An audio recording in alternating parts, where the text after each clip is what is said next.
Good morning, everyone. Let's start the chapter acid, bases, and salt.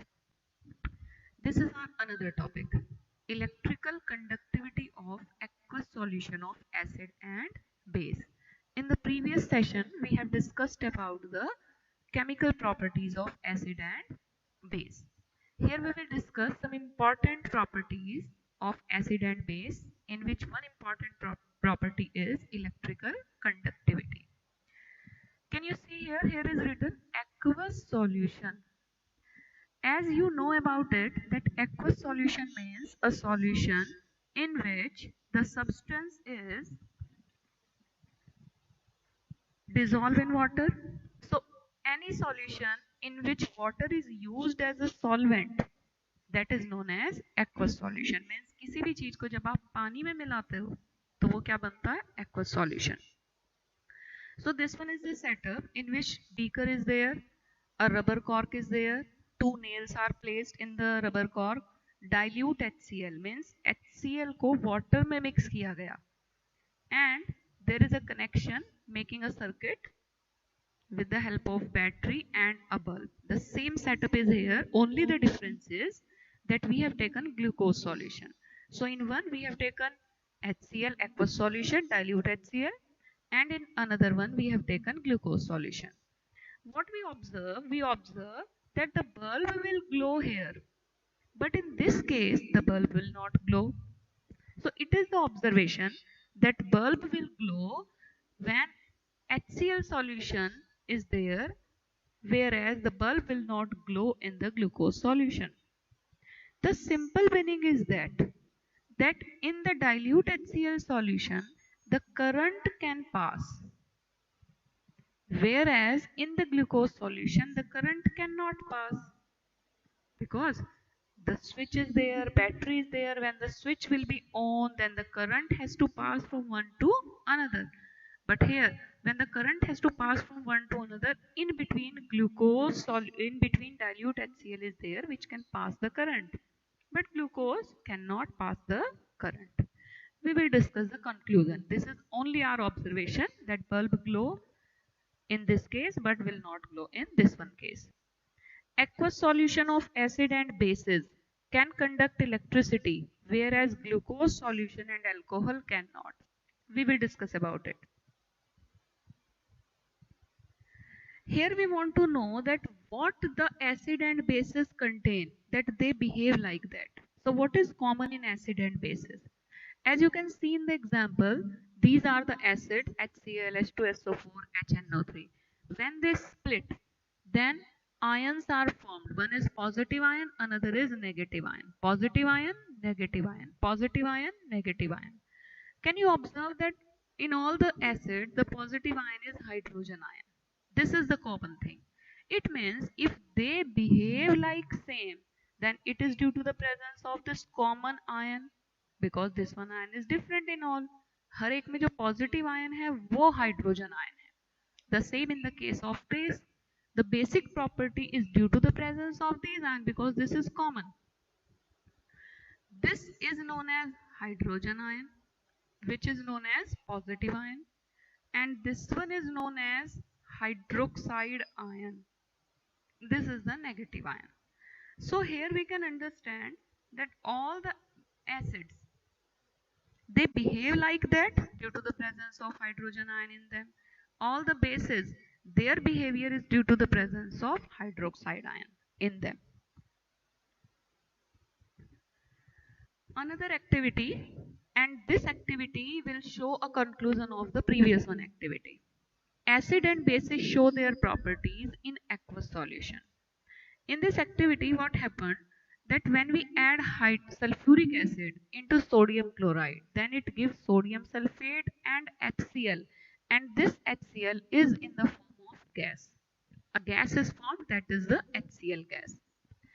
When HCl gas formed in this test tube, then this gas will pass through this tube, and when we keep the normal blue litmus paper, a dry blue litmus paper, near the test tube, then this HCl will react with this blue litmus paper.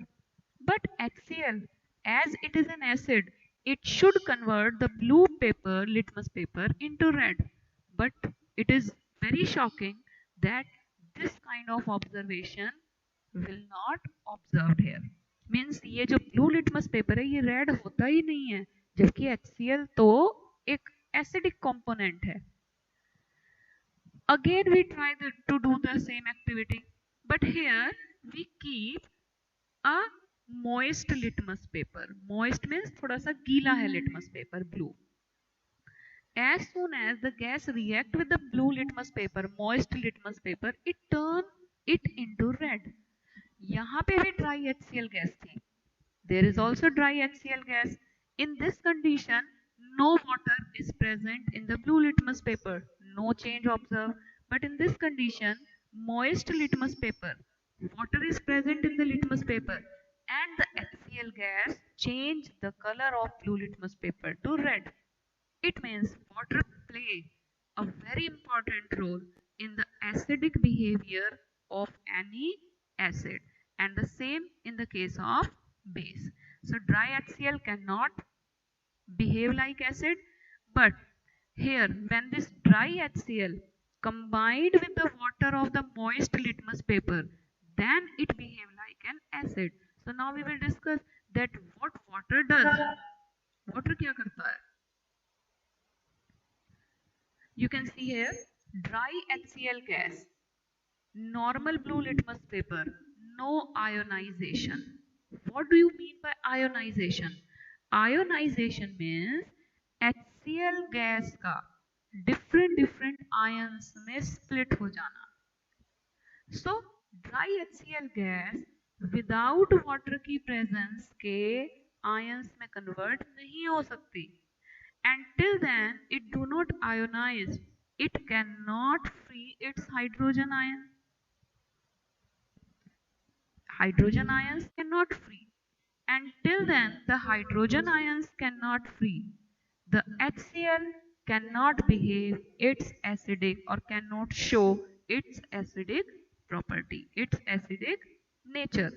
So as I told you in this slide that all the acids contain hydrogen ion, but to show their characteristic, their acidic characteristic, it is very important that these hydrogen ions will become free. And when they will become free? They will become free when they are dissolved in water. When they dissolve in water, then it make these ions free. When it is, we are not talking only about the acids. When NaOH dissolve in water, it will convert into ions. So formation of ion is very important for the acidic and basic behavior, and this formation of ion is only and only due to the presence of water. Here you can see dry HCl becomes wet in moist blue litmus paper. The wet HCl ionized into hydrogen cation and chloride anion. The release of hydrogen ion is significant in the acidic nature in a substance. It causes the moist litmus paper turning red. तो पता लगा water का कितना important role है. Other than the role of water, the substance should be of that type that it can ionize. There are different types of substances. Some can form ions and some cannot form ions. Here we again on the previous activity. That why bulb glow here? For the glowing of bulb, there should be a continuous path of the electrons. Passing of electricity means.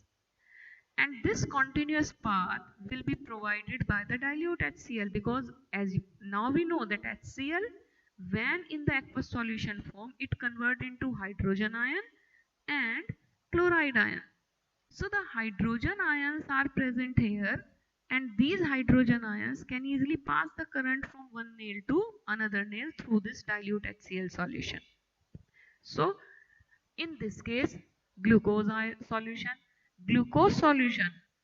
but the glucose is not an ionic compound. Means glucose को आप पानी में मिला भी दोगे तब भी उसके एटम्स आयंस में कन्वर्ट नहीं होंगे. क्योंकि ग्लूकोज एक आयनिक कंपाउंड नहीं है.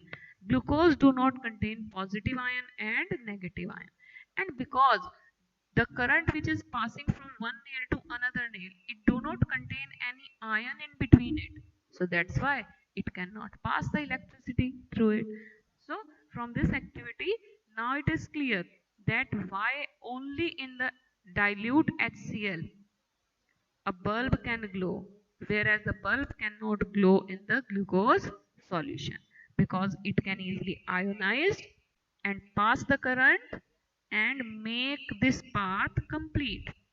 But due to the absence of ion, this path is not complete. यहाँ break लग गया यहाँ पे. So this path is not complete. That's why the bulb will not glow.